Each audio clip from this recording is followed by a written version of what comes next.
Welcome, everyone. My name is Kasha.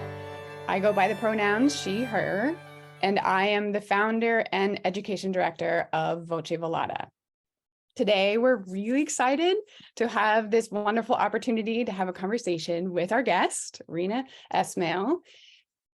And I would like actually first to give a shout out to our partners who have made this conversation possible, including Art Train and the Community Foundation of Southeast Michigan. Voce Velata is Italian for veiled voice.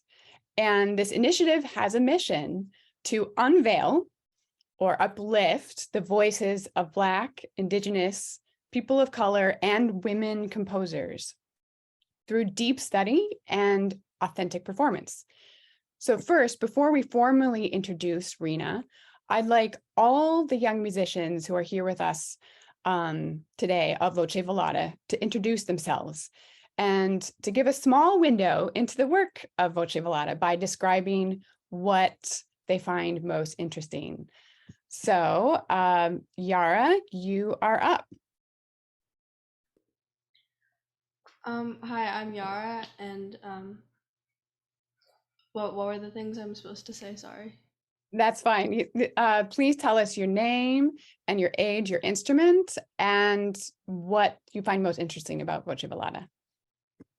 Okay, I'm 13. I play the violin and viola, and I find it interesting that we get to play like all sorts of things, not just like from a specific group, but it's kind of general, and we get to play all sorts of things. All right, Maggie. Hi, I'm Maggie Gasho. I am 14 years old. I play violin and piano, and I think it's really fun to be able to like read through scores. Like in my school orchestra, we never really get to do that, and I kind of just like read through it. So I think it's fun to kind of learn about the music and the score. My name's Luke Hennebury. I'm 16 years old. I play the cello and the piano. My favorite thing about Voce is over the, I guess, 3 years or 4 years I've been in the program at this point, you get to meet a lot of other musicians from the area, which is always super fun and interesting. My name is Ian Hennebury. I'm 11 years old and I play violin. One thing I really like about Voce Velata is that you don't only get to play the music, but you also get to meet the composer sometimes. And I think that that's a very good part of it. Hello, my name is Paolo Martins. I'm 18 years old. I play the cello, and one thing I really like about this group is that I get to find and play some new, very unique pieces. Hi, my name is Myra. I'm 15 years old. I play the violin, viola, and piano. I would agree with Luke in that it's really interesting to meet so many people in the musical community. And another thing I like is how Voce is like a chance for us to choose to play ensemble music outside of the repertoire that like the school chooses for us to play.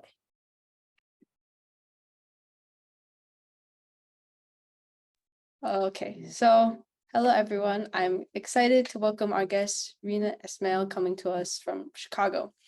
Reena is an award-winning and nationally acclaimed composer, and as the current artistic director of the Shastra, she promotes cross-cultural music, connecting musical traditions of India and the West, and brings communities together through the creation of equitable music spaces.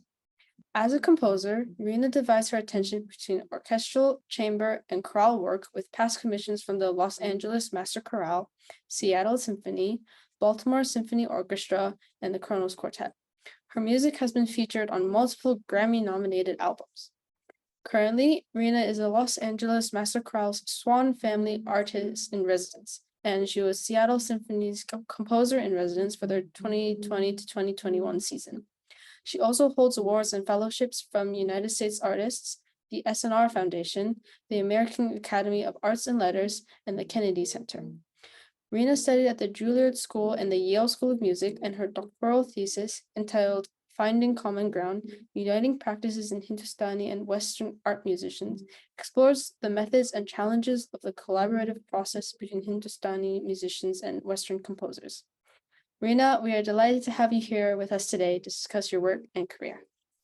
It's so nice to be here with all of you. I don't think I realized when we first started this discussion how young you all are. I just thought that it was just a professional organization. So I'm delighted that you're all from 11 to 18. That is really amazing, and that just brings a whole new perspective to it. So yeah, I'm glad to be here. Wonderful. And Reena, we would like to introduce the work that we're working on, Teen Murti, and delve into some of the specific details, including looking at the score and listening to clips. But before we do that, we'd like to invite you to give us an overview of the work. And so all of these Voce Velata members prepared questions for you, and many of them were actually curious as to what initially inspired you to write this work. Yeah, it's really interesting because practically, all of you are performers, and you'll know sometimes I feel like there is this narrative that you put in the program notes. It's like, I had this grand inspiration and these were all these things that happened. I'll tell you the very strange trajectory of this work. So I was commissioned in 2013 to write a string quartet for Santa Fe Chamber Music Festival. And so I thought in my mind, I'm going to write a set of 4 tiny little miniatures. And each one's going to be a minute and a half long, and each one's just going to be a little insight into a different Indian raga. That string quartet turned into a 25-minute long string quartet. And there were these 4 movements that really kind of explored the depths of various Indian classical rags. But at that point, I had kind of just come back from India, and I had done a Fulbright in India, and that had really kind of changed my life, because before that I was very much a Western classical musician, trained on the piano, went to Juilliard for my undergrad, had gone to Yale for my master's degree, and had just been following the path that composers follow through conservatory.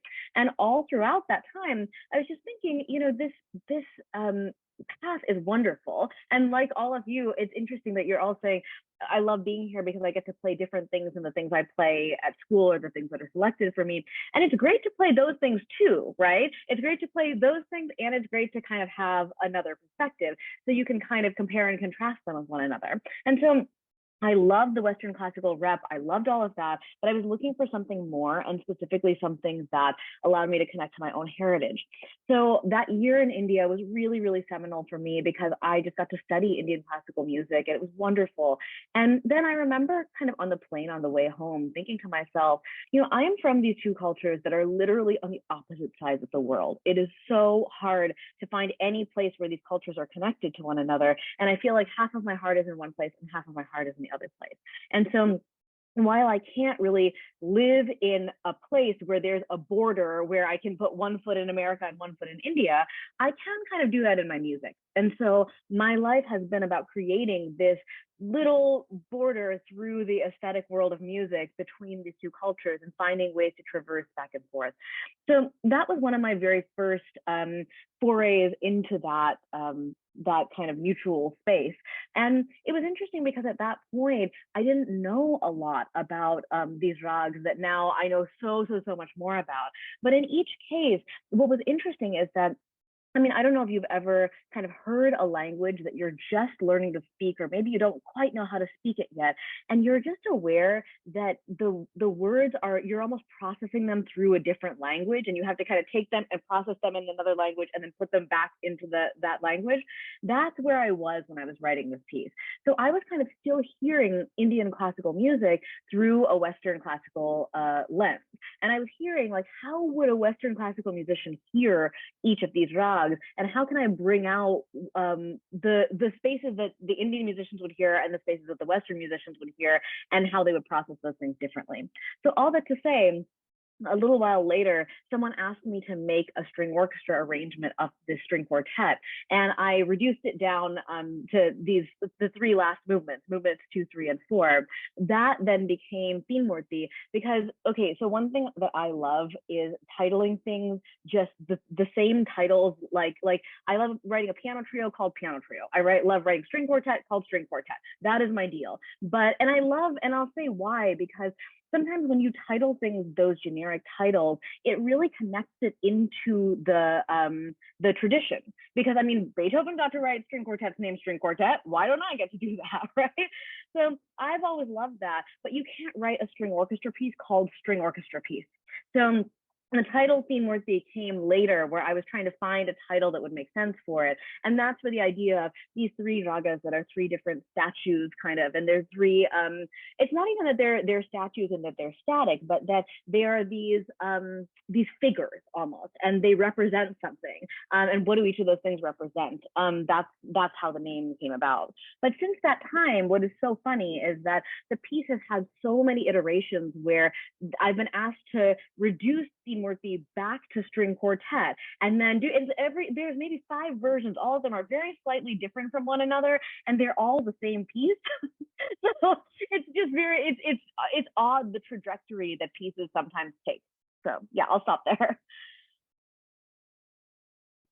Wonderful. Okay, so that definitely, thank you for taking us on that journey of the process and the evolution of the piece.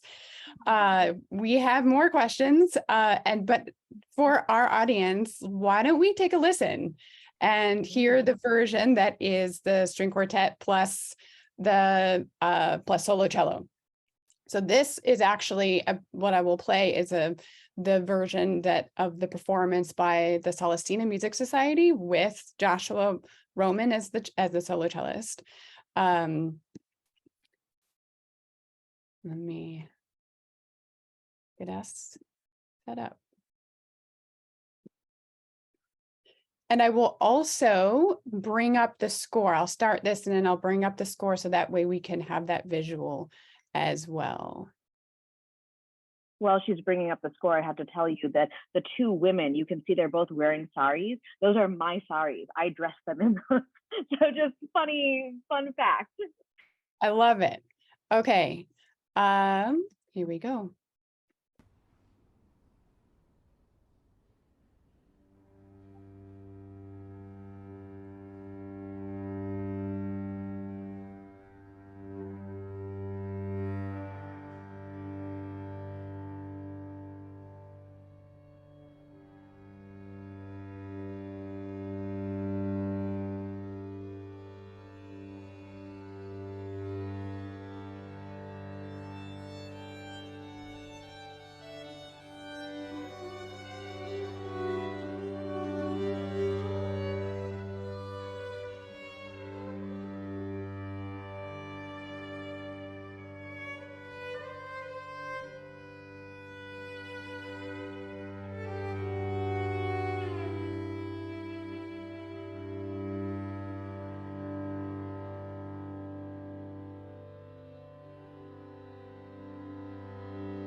Okay.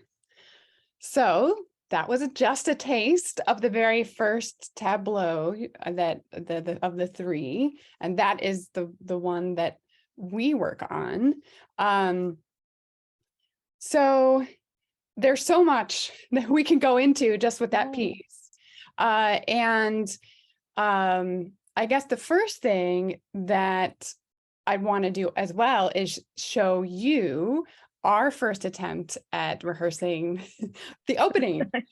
So I'm going to show that video. Great. And they did I will have to say they did a really nice job having exploring the score. Why don't I show that one more time? We'll just take a deeper look at that opening before I show that video, actually. So that way our audience can sort of see what it was that they were trying to work out. It is unmetered. There are staggered entrances with you give an order of the entrances, very specific order with these numbers, and then you have these melismatic phrases, again unmetered, that they are supposed to weave with each other. So that is what they were working with and trying to interpret. And I will say we didn't have our violist that day, so we have one line missing. But let's go ahead and take a listen to that one.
So that was their first attempt. Nice. And they did, I thought that they were able to capture the spirit pretty quickly. And Yara, you have a question for that. It's very specific to the markings within the score. Would you like to ask that question? Yeah, so I had a question about some of the dynamic markings. There's this one symbol that's like, it's like a hairpin, but there's like a circle With a at the dot. end. Yeah. I was wondering what that meant. So that means that you crescendo from nothing, or that you crescendo back into nothing. So usually when you have a crescendo, it'll start from a certain dynamic and go to another dynamic. In this case, it's kind of a fade in, fade out. And in Indian classical music, a lot of times, especially at the end of phrases, you tend to fade out at the end. Whereas in Western classical music, you wouldn't necessarily just fade out if you didn't have any other direction. So I always feel like I do have to mark that whenever that happens. So that is something that you'll see a little bit more in like clarinet notation and stuff like that. But I use it in pretty much all my music. Yeah. Okay, thanks. Yeah. Wonderful. Okay, we have one more video to show. Oh, go ahead. Yes. Oh, Kasha, sorry, I had a question concerning the beginning, because I think Reena, you mentioned that this piece was originally written for like a larger string ensemble. So how would the beginning be different? Like, did you write it differently to accommodate for that? Yeah, so I'm so glad you asked that question because, initially this version is actually a lot closer to the original, which is a string quartet version. So if you look at the string quartet, which is called Ragamala, that actually is very similar, and all I did was add the cello line. But you're right that beginning almost killed me to figure out how to do with a larger ensemble, because of course, everything that's a large ensemble that's conducted has to be metered. And so you'll see, if you look at the full orchestral score, I wish if I had it, we could have pulled it up, but I don't have it. It'll take me a while to find it. But it's very, very specifically metered. And what I have is that each of the principal players are the ones that have those lines that are a little bit more melodic. And pretty much everyone else is playing drones that are very carefully controlled. So that's kind of how it all works. And it kind of changes each time as you go through the piece. But I had to do the most work on getting that to work out, because almost always string quartet music pretty much can expand into string orchestra music with very little treble. But things like that are about ensemble, and when each individual is responsible for their own part versus when a conductor controls it all, really requires some rethinking. Yeah, so good question. Thank you. Yeah. So I would actually like to then take us to the metered section to talk a little bit about that. I will share my screen one more time again to give our audience reference, because very early on in our process, we weren't playing. We were just studying and dissecting the score and figuring it out. So right now, what I'm sharing is the sort of towards the beginning of the first metered section. And I just want to point out for our audience here, all of the changes in time signature. So it goes from, in this first line, 9/16 to 4/4 to 15/16, 17/16, back to 15/16, then 14/16, 12/16. And you very nicely outlined for us that how those 16ths are then subdivided into groupings. And that was very helpful. So part of our process was having a mental map in our heads of each of these measures and figuring that out. So in the next video, I just want to show you that the early process, we were just clapping, and we were just, reading from the score and clapping. So let me show that video at this moment. All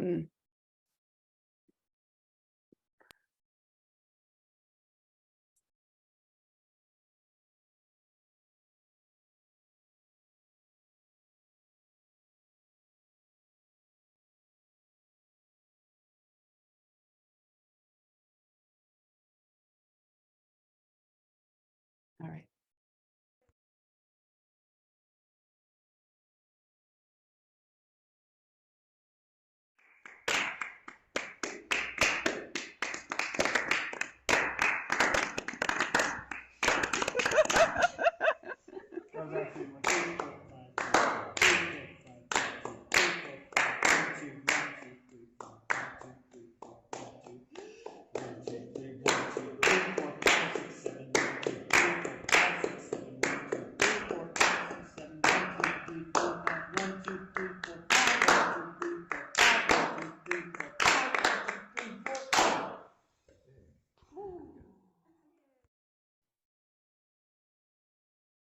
So Wow. it's been an adventure, and they've come a long way. So we have a question. We could really go into the very specifics of this. In fact, I have a question of how conductors and other, musicians have worked through this. Like, we had our own process. So I'm curious about the process that maybe other groups have had for this music. Yeah, it's interesting because it will probably not surprise you to know that the beginning of this is actually now an audition excerpt for violas who are auditioning for orchestras. And there's a part of me that's like, oh, all violists are going to start hating me because they're going to see this thing on an audition excerpt. But the thing is, I mean, to take a kind of step back from that, to talk about like, why on earth would I even come up with this, right? When you look at the score, you're like, how was that in her head, And the thing is that one of the differences in the way that Indian and Western classical rhythm work is Western classical music is kind of a bit of a top-down rhythmic system. So as we start with a bar, we divide it into equal parts, and then we get to, 16ths and 30 seconds and all that, and it kind of goes down this way. But we're kind of preserving that structure of division. In Indian classical music, they're dividing at the smallest level and at the biggest level, but what happens in the middle level is they'll say, okay, we have this bar that's maybe, I don't know, 32 30-second notes. And instead of dividing it into, 4 and 8 and 16 and all that, you're like, okay, we're going to take 5 30-second notes, then we're going to take 5 more, then we're going to take 5 more. And then when we're at the end, we'll just fill it in with whatever we need to get to the next downbeat. So I took that system, and you'll see that when you play it, it makes sense because it's repeating those same patterns over and over again. And what I realized is that in Western music, we don't have to have the very, very large rhythmic things because we can change meters as much as we want. So basically, I created the melody that I wanted to create, and then I just figured out how it was metered. So every one you'll see, it pretty much is a bunch of patterns with a little weird thing at the end of each measure. And it's interesting because it's like, this is exactly the kind of thing that an Indian classical musician would sing, right?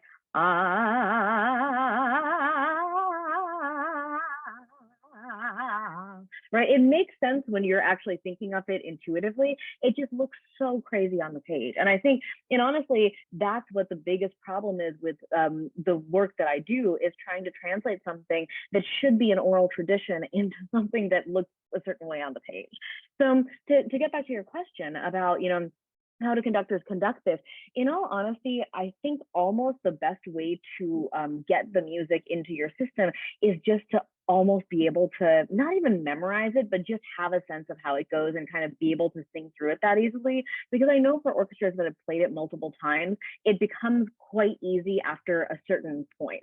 But it just takes that kind of intuitive understanding that you really could only get from knowing something through hearing it and repeating it so many times. I will say just a great thing for that is that now there's so many great recordings of Teen Murti that are available. And I think just listening is probably what gets you very far, because in all honesty, Indian classical music education is all about listening and repeating. And that's why they can get to these places that seem absolutely insane. And you're like, how on earth could they do that? It's just because they've listened and repeated so many times, and then also improvise a little bit in real time. So they're able to put the building blocks together in a way that makes sense to them. So I would say listening is probably the best thing that you could possibly do, or even playing along with the recording. Wonderful advice. Thank you. I would like to invite Myra. She has additional questions related to Indian classical music and our research and, working on this piece. So Myra, you can ask her. So we learned that rags are assigned to like particular times of day and night. So were you picturing anything specific when you wrote Teen Murti with the 3 different rags? Like anything that might be interesting to know while we explore our own interpretation of the music, like colors or like feelings or images? Yeah, so it's interesting that you bring up that they're associated with different times of day and sometimes different seasons and things like that. I think one of the things about experiencing music in its own culture is that you sometimes develop those things really intuitively, right? Like it's like if I ask you like what's the aesthetic difference between like Taylor Swift and Lady Gaga or something, it's not that you would be able to describe it, but you would just kind of know in your body what that feels like because you live in this culture and maybe you've listened to that music, or maybe not, who knows. But in Indian classical music, it's the same thing where there are just these things that we kind of feel intuitively. And of course, because I didn't grow up studying Indian classical music, I had to kind of establish that by going to a lot of concerts. And even then, at that point, I can't say that I really, really had that aesthetic feeling in my body. But to go back to the thing of what was I thinking then? What was I really thinking about? So in the first movement, what I was thinking about is the rag malkans, which is the one, fast one we just heard. It doesn't have a fifth in it. And for us in Western classical music, the root and the fifth is how we're able to place ourselves in a key. But when you have a rag that's like da da da da da da, you're not hearing this as the tonic. You're hearing da da da. You're hearing 4 as a tonic. So where they are singing 1 3 4 6 7 8, we are thinking 5 7 1 3 4 5, and that is a really odd thing because you never feel like you're home because you're always landing on what is the tonic and you're hearing it as the dominant. So in a way, that kind of it's always pulling you in this direction that feels like it's going away from home. That's what I would love you to lean into in the first movement. In the second movement, so this is an rag called Basant, and Basant means spring in Hindi, the season of spring. And of course, if you're a string player, you know, you will have played Vivaldi's Spring, and you know that there's kind of, it's like pastel colors and, you know, baby animals and, you know, all the things that we associate with spring, like rebirth. In India, I think the season of spring is something really different. It's heavier. I think maybe I'm not sure whether monsoon and spring are considered the same thing, but you'll see that middle movement with the cello solo does not feel like Vivaldi at all. And so it's kind of exploring how do we see different seasons really differently. And in my mind, as I was writing the piece, the one image I had, if I could associate it with anything kind of spring related, and again, I don't know whether this is the tradition or if it's just kind of me and my aesthetic world, is I was thinking of, imagine if you've ever seen kind of a time-lapse video of a plant blooming or a plant kind of growing leaves at the first time, and you just see it's really zoomed in and just suddenly the seed just kind of starts to sprout. That kind of zoomed in view of a plant growing is what I tend to think of when I think of spring and basant. So that's that. And then the third movement is in rag jog. And one of the really interesting things about jog is it has both a major and a minor third. So, you know, in Western classical music, that third really determines either it's in major or it's in minor, because we know 6 and 7 have all kinds of different connotations based on, you know, the way that we use them in the different minor scales. But 3 is always one or the other, and it really takes you between those worlds. In jog, it has both the major and minor third. So you feel when you play that movement that sometimes you're pulled towards the major, sometimes you're pulled towards the minor, and there are those long kind of slides from F sharp to F natural that feel like they're pulling you in a really, really different direction and into a different world. So in Indian classical music, that's one thing. In Western classical music, it's the pull between two very, very different things. So yeah, that is kind of what I was thinking of and what I was hoping that your experience would be and the things that you would explore as you're playing each of those movements. Great. Yeah, that's really interesting. Thanks. Yeah.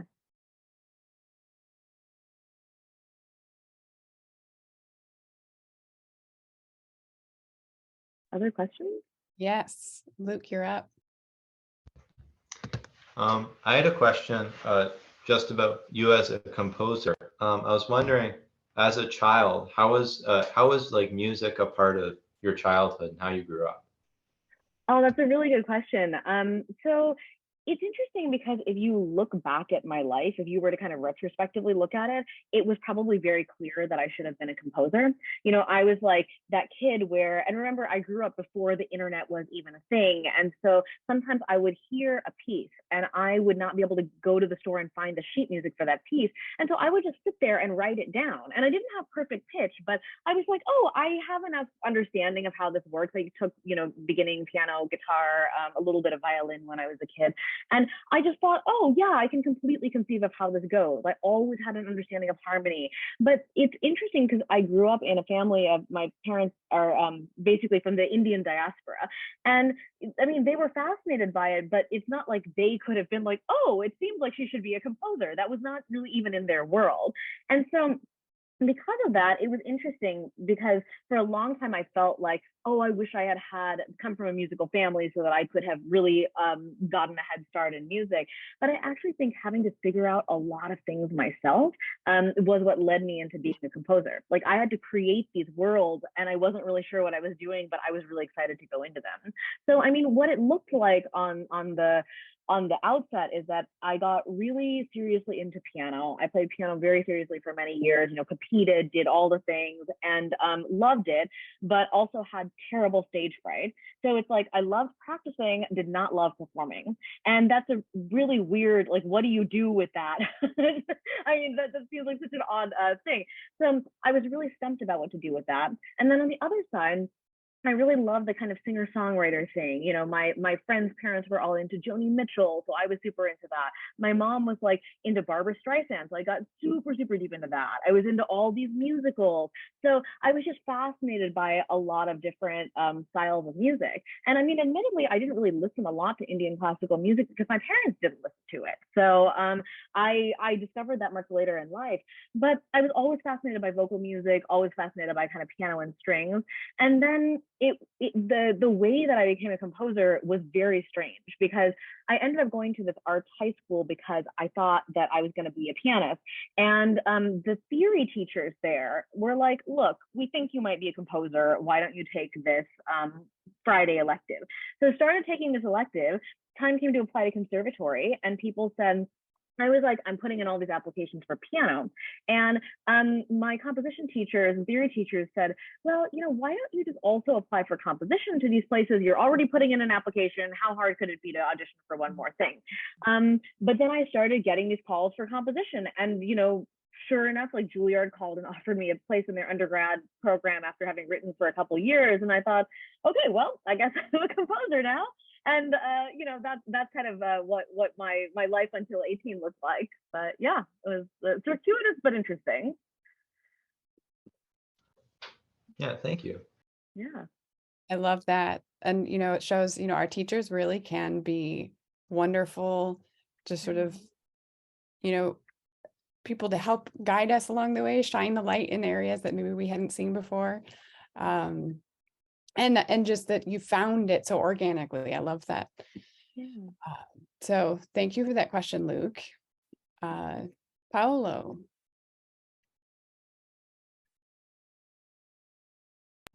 Okay. What inspires you to create a new piece of music? So it's interesting. I've thought about this a lot, and I think one of the things that's the most inspiring to me is actually relationships. I write into relationships. And a lot of my work you can see is between Indian and Western classical music, but I also write into other relationships too. Like, for example, during the pandemic, I wrote this piece for a family where the parents were professional violinists and violists who were like these really well-known chamber musicians. And the daughter at that time was 8 years old, and she was like on Suzuki Book 3 violin. And I thought, wow, what a cool dynamic to write into, where it's very different levels. And yet there's a very specific dynamic that's in place between parents and their child. And how do I kind of make that work out? Because to me, first and foremost, I think I'm writing for people. It's like, I don't think of myself as having this grand abstract musical vision. I'm always trying to think, how can I bring people into connection with one another? So one of the joys of my life is, I travel all over. Like Myra said, I'm in Evanston, Illinois right now, doing actually a residency at a high school with people just your age. And it's so wonderful to meet people from all over the place and then think, ooh, who would like to work with who? And how can I write a piece where that's possible? So I'm always thinking about things like that. I also work a lot with people kind of from different socioeconomic backgrounds, people who maybe live in the same city, who would never be in the same place together because they've just come from different walks of life. And how do I make a piece where everyone feels comfortable expressing themselves? Those things really fascinate me. And I think I start there in my process, and then I think, okay, what are the notes and rhythms that will make this relationship possible? And I write into that. Okay, thank you. Yeah. Thank you. It was a good question and interesting answer too, that a different way of being inspired, a very I guess living in the moment way, as opposed to necessarily having like, I want to write a symphony, or I want to write, a piece in A major or whatever, but whatever the other types of maybe influences maybe or inspirations. But I think it is we are actually, The Voyage is one of our first works that we actually Oh. worked on of yours. So Yeah. and it feels, your work does feel that sort of essence of relationship, even between the parts. So Yeah, it's interesting with the Voyage when I'm working on it with because I of course I reorchestrated for string ensemble, which is I'm assuming that's the version that you're playing. But I always ask string ensembles to say, like, when do you think you're playing the 8-year-old's part, and when do you think you're playing the professional musician's part, and like how do you associate with the people who are in those different positions, even if that's not the arrangement. that will be something for us to explore. Yeah. Okay, Maggie, you're up. Yeah, so I was wondering, how do you start a composition and how long might it take you to finish one? That I wish I knew how long it took me to finish one, because I have spent the entire 2022 2 months behind schedule. So clearly I don't know how long it takes to finish. Well, I'll say starting things a little bit like what Paolo was saying, or what he was asking was that I always kind of start with this idea of who's in the room and who do I want to write for, and how can I write into a situation that allows them to express their best self to one another. So I'm always thinking in that situation, whether it's a community group or whether it's a professional orchestra, I'm always trying to think about what is their experience. So I start that way, but then I'm also thinking about musical ideas too. Like you see some of these rags that are in Teen Murti, some of them I've kind of had this evolution with them. Like if you look at the evolution in my work of rag Jog, it's gone into some of my choral pieces, it's gone into some of my orchestral works. I've started to combine it with other rags where sometimes it's Jog and sometimes it's something else. Like it's really interesting, and I try to work from this aesthetic it's almost like I have this little toolbox, and I'm like, okay, here are these different tools that I have. What are the things that might make sense to kind of throw on the page and then mess around with them? So I'm not always starting from zero. I am starting from a certain world of things that I've gathered that I love. And an interesting thing is that when I was about your age, so I started really maybe writing pieces down on a piece of paper when I was about 16, 17 years old. And at that time, I remember discovering, the first time I discovered, I was like, oh, I love upward minor 7 leaps. Like, oh, I just love that. And, sometimes you play a piece, and especially since you're all performers, you're practicing these things at these very small levels. Maybe you're practicing like 3 notes over and over again. And I bet all of you can think of moments in certain pieces where you're like, I just love that one note, or I just love this one slide, or I just love this one harmonic. And it's these tiny little things that you start to just amass of moments that you love. And so I do that too. And then I try to kind of find ways to get them into my pieces. But then, how long it takes me, what is fascinating about how long things take me to write. And so I am someone who meticulously counts the amount of hours that I spend composing. So since 2016, every single minute I've spent composing, I have written it down on a spreadsheet, and I have like serious data. Like if I had not been a musician, I would have been somewhere in data science, because give me a spreadsheet and a cup of coffee, like I'm set for the weekend. So and so it's interesting that I noted that most of the time, the length of the piece does matter as far as like how long it takes me. Like it's going to take me longer to write a half-an-hour piece than like a 5-minute piece. But the thing that is interesting is if it's a piece for orchestra, or if it's a piece for like, trio, that will take me the same length. So the instrumentation doesn't necessarily matter for how long it takes me. It's the length that kind of determines how long it will take me.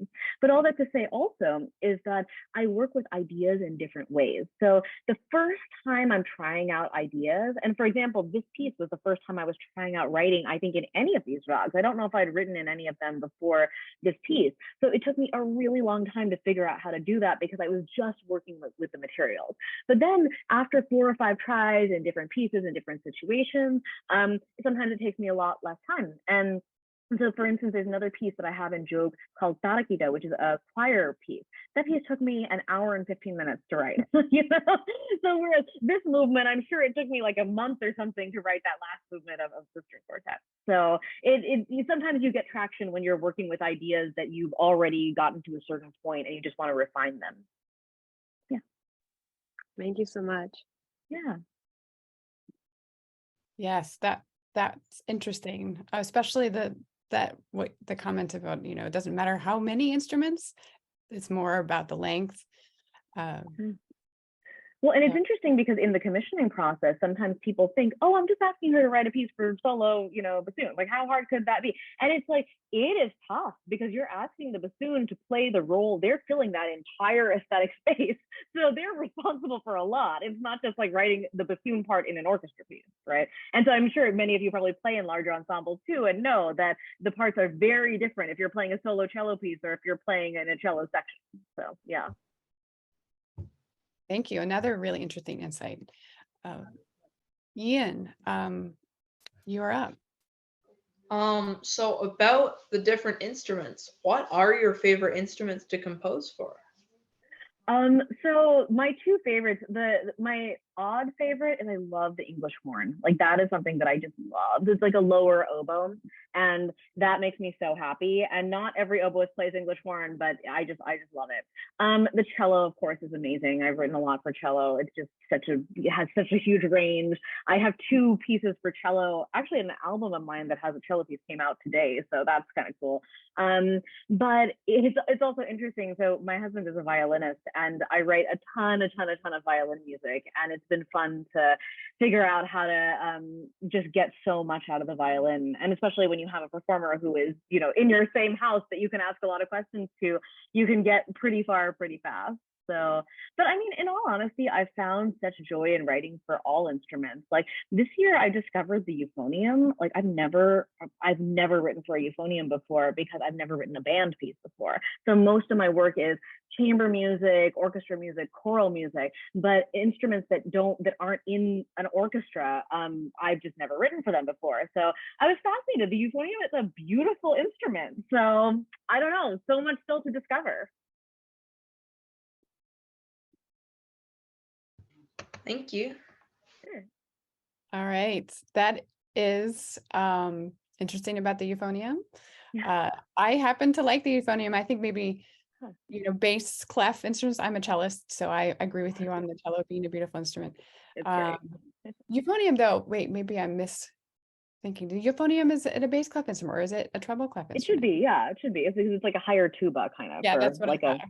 yeah. Yeah. But we tend to, I guess, sort of know of each other, have awareness of each other. Bass clef instruments. Yes, Okay. yes. So we're going to shift now to away from questions about specific compositional process into another sort of area of your work. And so I'm going to let Myra take it from here. So we mentioned earlier your doctoral thesis and how it was about the methods and challenges of the collaborative process between Hindustani musicians and Western composers. Like, could you speak a little bit about that and your work in creating those equitable music spaces?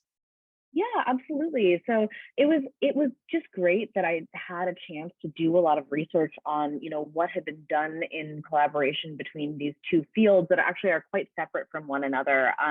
And so I spent a couple of years just researching, what's the history of Indian music and Western music being associated with one another. What are composers that have tried to do that? Like Messiaen tried to do that. I mean, of course, Philip Glass worked with Ravi Shankar and tried to do that.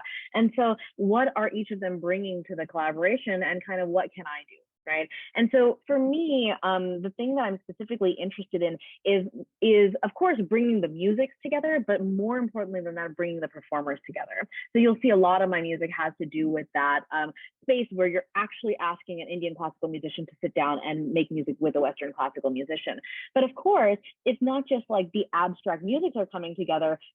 These musicians and their musical cultures are coming together. So what's interesting is you often get these amazing lost in translation moments. And I feel like, one day I should write a blog post or something about the craziest moments I've had in between musical cultures. And so I'll tell you one, which is so it's like, again, everyone has good intention, but it's just like, you can see something that no one else can see.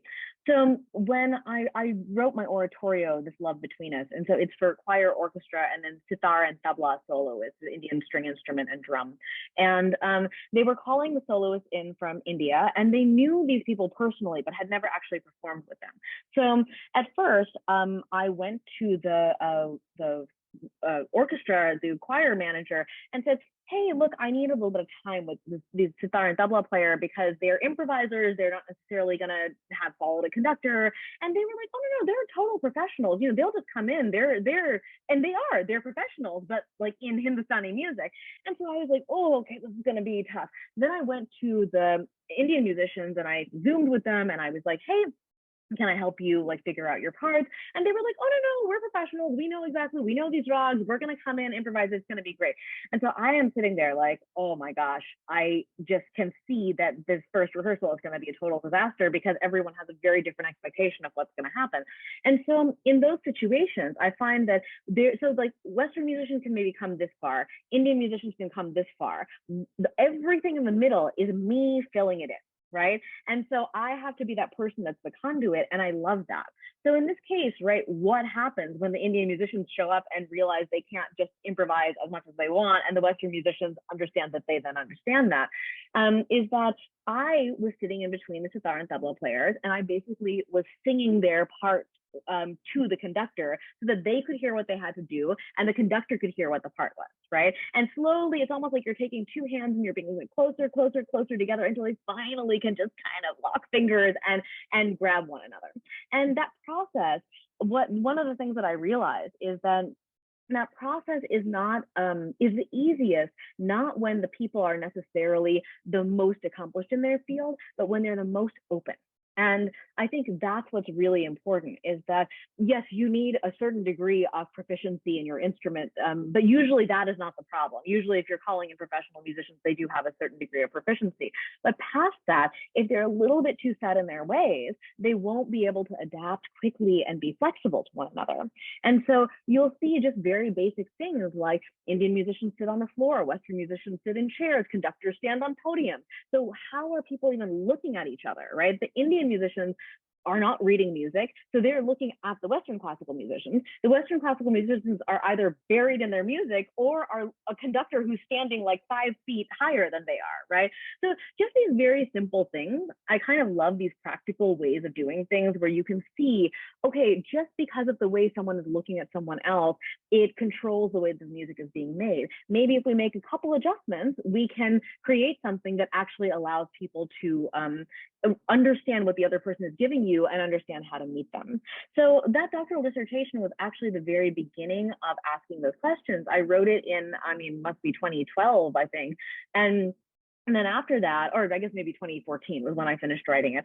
And so these past years have been about actually living into those examples.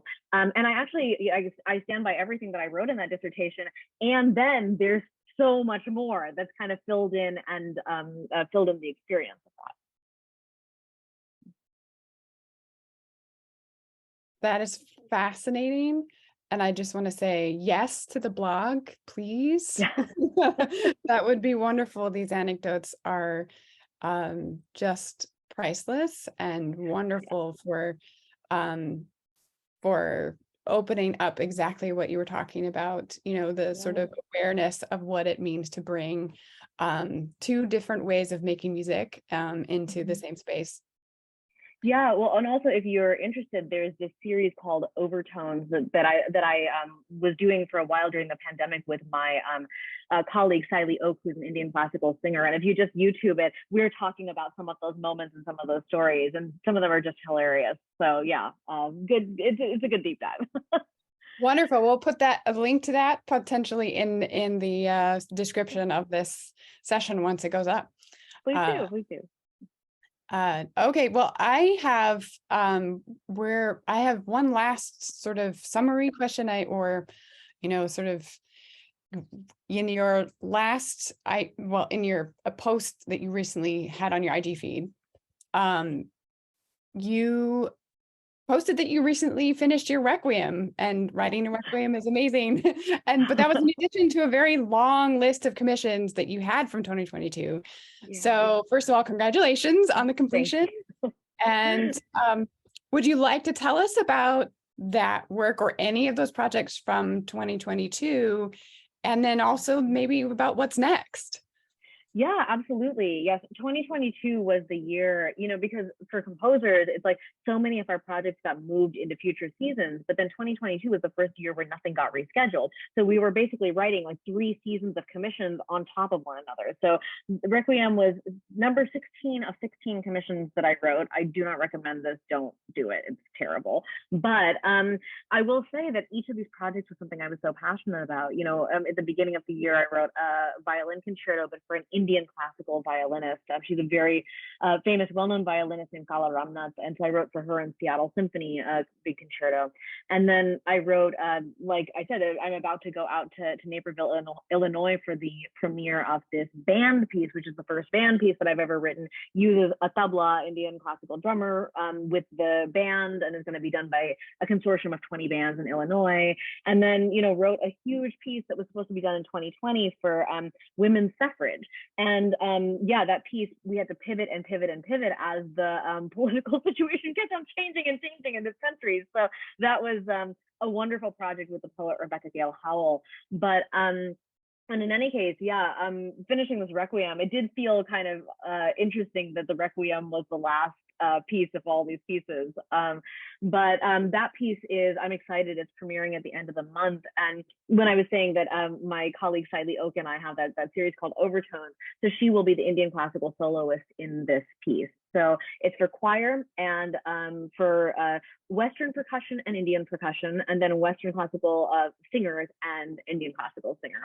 And the piece itself is actually about the disappearance of water in California. So essentially it's a requiem for water itself. Because, I grew up in Los Angeles and I just have seen droughts continuing to happen, conditions continuing to worsen, fires happening. I mean, I've basically, my childhood was that, and now I live in my hometown. So I'm just seeing how it's all playing out and how the climate really is changing over that many years, you can tell. And so the Requiem is kind of a way for us to have some emotional space to grieve what we've lost, and also maybe a way to kind of think positively to move forward with what resources we have left. So that piece will be performed at the end of the month, and I'm really excited about that. And then after that, I just need a little bit of a break. There's so many things that I have to just do on the clerical end. But one thing I'm excited about that's coming up is I'm writing a piece for trumpet and orchestra for Mary Elizabeth Bowden, who's a wonderful trumpet player. So that will be one of the next things I do. Yeah. Lovely. And we will be following and are excited to see what happens and what you have next. And we're also, tomorrow we're going into a recording session of Teen Murti. So this is the timing of the session is really on point, and we'll be taking a lot of this, I'm hoping, through our sleep tonight and into the recording session tomorrow. I would like to just say thank you to you for being here and offering up your time and your insights and giving us a window into your process, and giving us a window into the piece that we've been delving into. I mean, the richness that comes from this type of conversation is really valuable. So thank you for your time, and thank you for doing what you do. Yes, and thank you, Voce Velata musicians, for being here and for being curious. So thank you. It's been a wonderful session. Thank you, everyone. It's so nice to meet you all. Have a great recording session tomorrow. Just, the piece is about just freedom and joy. And I think you've clearly learned it deeply and spent a lot of time on it. And now just enjoy those lines and really live into them and really make them your own. Wonderful. All right. I want to say have a great evening, everyone, and stay warm and cozy. And thank you so much, Reena. It's been such a pleasure. Thank you. Take care. Yes, everyone take care.